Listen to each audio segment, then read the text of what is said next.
Would you watch a show where a billionaire CEO has to go an entire month on their lowest paid employee's salary, without access to any other resources than that of the employee? What do you think would happen? In the UK, there is a show similar to this idea, and it is somewhat interesting to watch. UK's top 10% switch, for a week, the UK's lowest 10%, and live within those means. Nice and all, but a little cheesy and formulaic.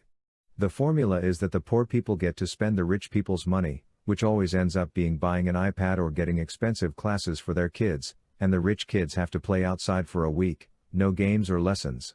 Then they meet and discuss the issues, which are almost all the same, and go about their lives. With the exception of a few, that is pretty much the formula. Now, make it a year.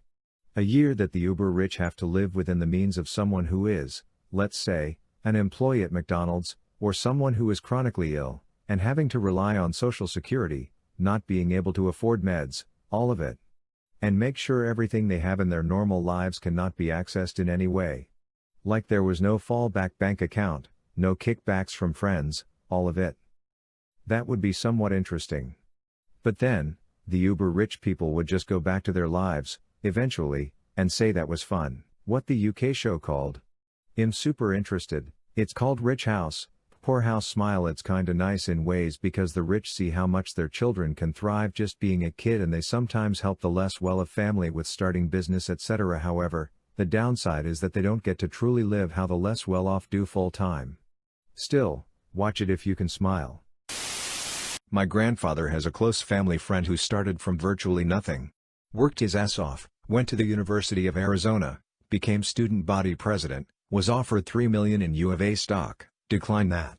Don't remember why he was offered that, and more importantly why he declined. I think he helped tackle a major financial issue the university was suffering, graduated near top of his class, became an engineer, worked on air-to-surface missiles, that I believe are still in limited use today. Other engineering company that was failing sends him a job offer for a fraction of what he was making. Dude fucking takes it. Turns the company around. Gets a top position, makes millions upon millions. Sets up a medical college in Tucson, Arizona, I think it's called Pima Medical College, creates a competitive nursing program that rivals the University of Arizona's own program, allowing students to graduate like 4 to 5 months sooner than average, forcing them to even stop competing with his college. The man is an absolute Chad, and I believe a billionaire now, although he lives a simple, modest life. He's one of the most compassionate people I know, and he sometimes lets me talk to him about financial advice from time to time, although he's very busy, so I only really do it occasionally. He donates a ton of money to local charities out of his own pocket and even volunteers at his local church. My point is, I guess that the notion of all wealthy people being monsters tends to upset me. I'm sure there's just as many good rich people as there are bad. With all that said, there are plenty of assholes who should be forced to see how minimum wage workers live. I would pay good money to see a trust fund billionaire that gets all his money just from existing be forced to work at a grocery store in a shitty part of town for minimum wage. That would do my heart good, I think. I would love to see President Trump experience life on the bottom line. It would be super fun to watch. Lock him up.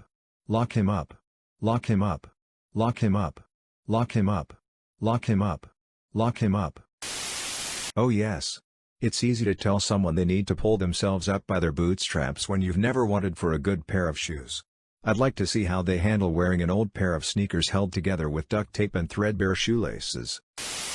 No. The problem isn't living with no money, the problem is knowing that no matter how hard you work, the situation will never change. Like most of the faked reality shows on TV, it would be mostly BS.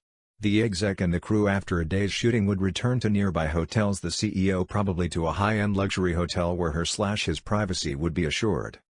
Producers would have a hard time finding any of the soft, privileged and catered to CEOs, pretty boy and darling girl CEO types, willing to do it otherwise. Furthermore, any who did participate would do it first and foremost for the publicity, read, free advertising.